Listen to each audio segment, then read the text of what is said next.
Many gamers love competitive online multiplayer games, while others prefer story-driven single-player experiences, jump and runs, fighting, racing, or rhythm games. But no matter what you prefer, one thing that we all have in common is that we want games to feel responsive and smooth. For a very long time, the gaming industry was laser-focused on frames per second as the most important metric to quantify how responsive a game is. Most gamers were not aware of the fact that in their pursuit of maxing out their graphics card, they actually made a game less responsive when they ended up being GPU bound. The reason why a maxed out GPU causes the system latency to increase significantly is because the CPU then runs ahead of the GPU and piles up work in the render queue. When the render queue is full, then the CPU must wait around for the GPU to finish what the CPU put in the render queue. So that is where the back pressure and the increased system latency is coming from when you are GPU bound. In 2019, AMD released Anti-Lag, and from NVIDIA we got NULL, short for NVIDIA Ultra Low Latency. Both are features of the graphics driver which try to mitigate the delay increase caused by the back pressure in a GPU bound scenario. However, since the driver tries to pace the game from the outside, it cannot affect the pipeline in a way that would lead to a significant delay reduction when you are GPU bound. In a video I did back in 2019, I could show that both Anti-Lag and NULL reduce system latency by a few %, while a good in-game framerate limiter reduces system latency by 40%. The reason why a good in-game framerate limiter can achieve such a massive improvement is because the game engine paces itself, basically creating a CPU-bound scenario. In that state, the render queue is always almost empty, as the CPU cannot run ahead of the GPU then. The GPU is just sitting there, waiting to render what is prepared by the CPU. So, in games which use the Unreal, Source or Frostbite engine, as well as in Overwatch, I've seen the in-game framerate limiter successfully prevent the massive system latency increase that you would otherwise get when your system is GPU-bound. That video caused quite a stir back then, as all it took to completely destroy both Anti-Lag and NULL was to avoid getting GPU bound. And that was not hard to do, as you just had to spend some time to find a frame rate value your PC can maintain most of the time, and then set your in-game framerate limiter to that value.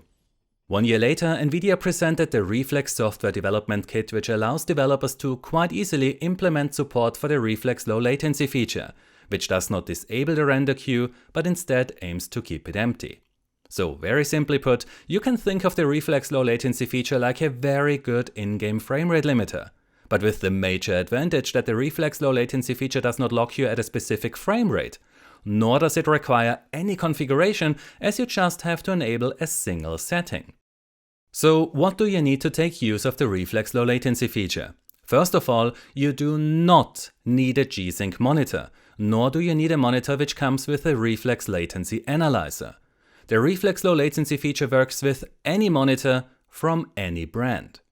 What you do need is a game where the developer added support for the Reflex low latency feature, and an NVIDIA graphics card where all GPUs starting with Maxwell, that's the GeForce 900 series, are supported. In the description you can find a link to a site which lists all games that support the Reflex low latency feature. So in a game where the developer added support for the Reflex low latency feature, you will find 3 settings: off, on, and boost. Off and on are self-explaining. The boost option overrides the power-saving features of the graphics card, which causes the GPU clocks to stay high even when you are CPU bound.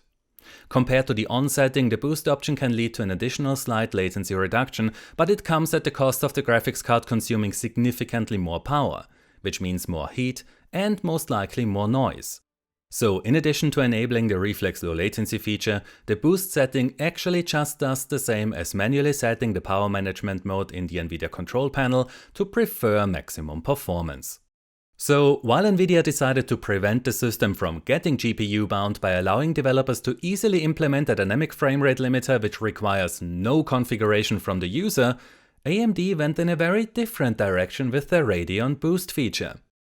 For select games, Radeon Boost offers dynamic resolution in response to your mouse or controller inputs, leading to higher frame rates and, as a result, quicker responses to your input. Both Radeon Anti-Lag and Radeon Boost can be enabled via the Radeon software that comes with your graphics cards, and neither of them require a proprietary API or game integration to provide latency-reducing benefits. Radeon Boost can also deliver an even more dramatic reduction in input lag thanks to the higher frame rates it provides. You might know the render scale slider offered in games like Fortnite or Overwatch, which allows you to change the resolution at which the engine renders the game world, while the user interface is rendered at the resolution you selected in the display options. The resolution slider is a very handy feature, as you can use it to have the engine render the game at a higher resolution, which leads to less aliasing and a sharper image. Or you can reduce the resolution at which the engine renders the game to increase the frame rate while the user interface stays sharp. So very simply put, it seems like the Radeon Boost feature dynamically adjusts the render scale setting to give you a frame rate boost in fast-paced situations. I say it seems like it because in my tests I have not seen the resolution change at which the user interface is rendered. So it appears to only affect the resolution at which the engine renders the game world, like the resolution slider in many games does. So while it works nothing like NVIDIA's Reflex low latency feature, games must also be supported to use it. In the description you can find a link to a site which lists all games that are supported by the Radeon Boost feature. Besides a game which is supported by the Radeon Boost feature, you also need an AMD graphics card, where GPUs starting with the RX 400 are supported. Now, when you enable the Radeon Boost feature after you launch the game, then you must restart the game for the feature to get active. You will also notice that you cannot use Anti-Lag and Boost at the same time. Once it is active, you will not notice any difference. That is until you move the mouse, which then causes the engine to render the game world at a lower resolution. At the default setting, the resolution can be lowered by up to 50%. Depending on how fast you move your mouse and depending on the game, you will see the frame rate go up as you are moving your mouse. You will also notice that the image quality is reduced and it looks like there is a blur applied as well. That said, please keep in mind that you watch a gameplay capture that has also been butchered by YouTube's encoder, so the quality won't be great either when Radeon Boost is disabled. So I spent some time playing with Radeon Boost enabled, and I have to say that it is an interesting idea to get a significant FPS boost by reducing the render resolution while I'm moving my mouse. Question is if the image quality loss bothers you, as the difference is noticeable at 1080p, and sometimes it takes Radeon Boost a bit to switch back to the full resolution if you abruptly stop moving your mouse. I can also show you the difference in image quality here in the menu. Now let's see how these features affect how responsive a game feels. To measure the delay from pressing the left mouse button to the action triggered by that input showing up on the monitor, I use NVIDIA's system latency measurement tool called LDAT. The contacts of the switch of the left mouse button are directly connected to LDAT. This is how it senses that a button press has occurred. Once I press the left mouse button, it starts to count the time until the muzzle flash shows up on the monitor, which is detected by the sensor inside LDAT facing the monitor. So LDAT does not know what kind of graphics card is used, or which latency mitigation feature is enabled. It simply measures the time between the button press and the muzzle flash showing up on the monitor. So let's start with Overwatch. The monitor is set to a fixed refresh rate of 360 Hz, which means that the refresh rate is always the same and does not affect the results. With the GTX 1050 maxed out, I got between 66 to 68 frames per second, and an average system latency of 86.67 milliseconds in this GPU-bound scenario. With just the in-game reduce buffering setting enabled, the average delay was reduced by about 12 milliseconds. With just the low latency mode set to on inside the NVIDIA control panel, the average delay increased by about 5 milliseconds. With the low latency mode inside the NVIDIA control panel set to ultra, also known as null, the average delay was reduced by about 8 milliseconds. Then, with just the in-game frame rate limiter set to 60, which means that I lost 6 to 8 frames per second, the average delay was reduced by about 34 milliseconds. When you combine the in-game frame rate limiter with the in-game reduce buffering feature, then this has a minor impact on the delay. While when you combine the in-game frame rate limiter with the low latency mode set to on or null in the NVIDIA control panel, then these do not further reduce the delay. So this again shows that pacing a GPU-bound game from the outside doesn't do much, while using a good in-game frame rate limiter leads to significantly less delay. Now let's move on to the results of the Reflex low latency feature. When the system is GPU-bound, I measured an average delay of 86.67 milliseconds. With the frame rate limiter set to 60 FPS and reduced buffering enabled in the Overwatch options, the average delay is down at 51.59 milliseconds. Then with just the Reflex low latency feature enabled, the delays are as low as with the in-game frame rate limiter, while we gained about 3 to 4 frames per second. When I also enabled a reduced buffering setting, then this has a small impact on the delays, while the Reflex low latency boost option doesn't affect the delay, which is not a surprise though, considering that we have a GTX 1050 here. When I also enabled a reduced buffering setting, then this does not have much of an impact. So pacing a GPU-bound game from the outside with null doesn't help much, while the Reflex low latency feature performs just as well as a good in-game frame rate limiter, while it requires no configuration, and even gives you a few FPS more than you would get with an in-game frame rate limiter set at a fixed value. So when the 1050 is maxed out, I get between 66 to 68 FPS and I measured an average delay of 86.67 milliseconds. With the AMD RX 580 I got between 62 to 68 FPS and measured an average delay of 84.21 milliseconds. Now I do not want you to compare these results. What I want you to pay attention to is the difference between the 68.67 milliseconds and the 78.81 milliseconds when null is enabled, as well as the difference between the 84.21 milliseconds and the 78 milliseconds when anti-lag is enabled. So with anti-lag and null we only get a small delay reduction as these driver features attempt to pace the game from the outside. I think we all understand now that this will not give us the delay reduction that we want, because, as I explained back in 2019, we can simply use an in-game frame rate limiter instead of null or anti-lag to get much less delay. So let's focus on NVIDIA Reflex and Radeon Boost. For Radeon Boost I had to do 2 separate tests. For the first one I measured the delay when I just stood still and didn't move the mouse. In this test, Radeon Boost does not do anything as it only reduces the render resolution when you move your mouse. Despite that, the measured average delay was slightly higher, which is bad news for everyone who has their sight on a player waiting for him to peek out of cover. It is also bad news for those who are slowly tracking a target, as the frame rate does not change much when you slowly move your mouse. Then for the next test I had to measure the delay while moving the mouse. So I tried to always move the mouse at the same speed and over the same distance, and when I reached the rightmost position I pressed the left mouse button. During that test the frame rate went up from 62 to about 121 frames per second, and the average delay was reduced by 16 milliseconds.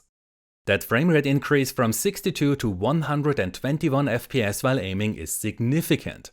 Sadly, it does not result in a big system latency decrease as we are still GPU bound. Furthermore, when you look at how far apart the standard deviation markers are, you can see that there's a lot more variation, which means that the delays are not consistent. That is not really a surprise though, because as a result of the changing frame rate, we also see that the frame times are all over the place. And lastly, at 1080p on a 24-inch monitor, you do notice the lower render resolution while you are moving your mouse. Then with a GTX 1650 Super and an RX 5500 XT, I got about 144 frames per second in my tests. The Reflex low latency feature again reduces the delays significantly. While standing still with Radeon Boost enabled, I measured slightly less delay on average, but a lot more variation. While moving the mouse, the frame rate went up to 210 frames per second.